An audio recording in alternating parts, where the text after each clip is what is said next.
You guys don't understand this. All of your problems are ego. All of them are ego, period. You are the reason for your own problems, 100%. That's all there is to it. So you can actually turn that off in these states. So the way they explain it is with addiction, let's say, you're on the top of a ski slope, your skis are on the same track, you keep going down the same track, same track, same track. Addiction. You grind those skis so deep into the snow, you can't turn left or right. There's no way out. You're stuck in that addiction pathway, right?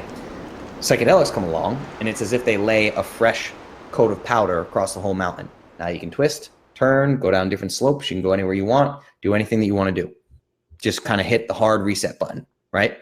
So the one thing I will tell you is the deeper I've gone into this is that the world is absolutely a playground. And the deeper I've gone, the more meaningful the experiences I've had, the more I actually find simulation theory to be quite plausible. Because if you really look around, this is like a video game. So I'm going to break your brain. I want you to understand the truth behind this. This is true. And your ego is going to push back.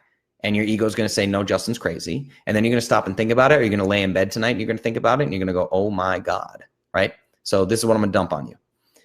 You have zero proof that anything in this world exists beyond your own experience. You have no proof that I am real. You have no proof that the people you love the most in this world are real. You have no proof that the room you're sitting in is real. You have exactly no proof. You can never enter my consciousness and see the world through my eyes. I don't know that any of you are real. I don't. You don't know that I'm real. This could be like one big episode of The Truman Show where every single thing and every person around you is just a set that was created for you and your experience. You actually have no idea and will never have any idea.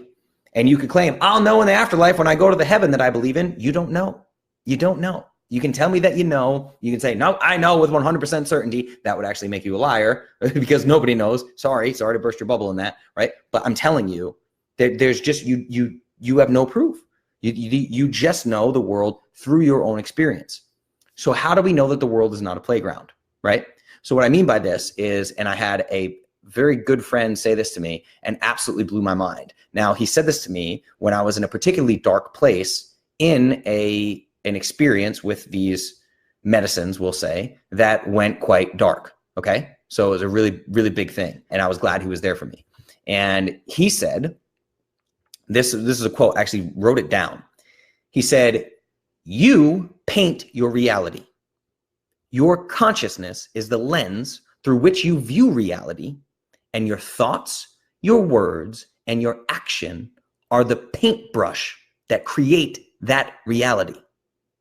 Your thoughts, your words, and your actions are the paintbrush that create that reality.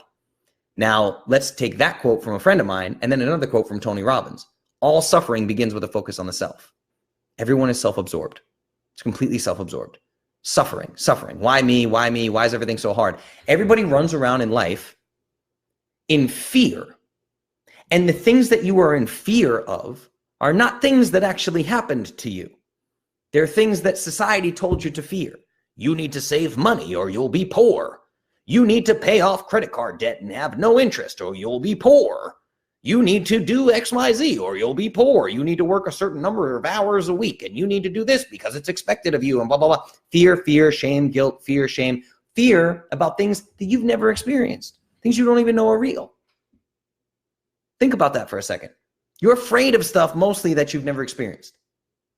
Sure, everyone's had bad things happen to them, then you fear those things. You touch a hot stove, you fear that. That's a real thing that happened, right? But generally speaking, we operate out of places of fear of things that we know nothing about. So think about this. Your thoughts, your words, and your actions are the paintbrush that paint your reality. I promise you, you can change your reality. Why do I think life is like a video game? Because I have my life to prove it. I have literally done whatever I have wanted to do for my entire life. I have not had normal jobs.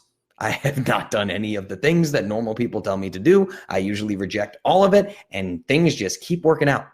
You ever have that feeling where you're like, oh my God, I'm so broke. And then like somehow you're not living under a bridge in a cardboard box with a needle in your arm? That just never happens. You're always afraid of money. Always, always, always afraid of money. And somehow You still got a nice roof over your head and a kitchen, and there's food in the fridge, and you got an iPhone. Mm-hmm. What are you so afraid of? What's everybody so afraid of? Right? Think about that. You have no proof that any of this is even real. None. Zero proof. And yet you're endlessly afraid of all the things that could go wrong. Stop it.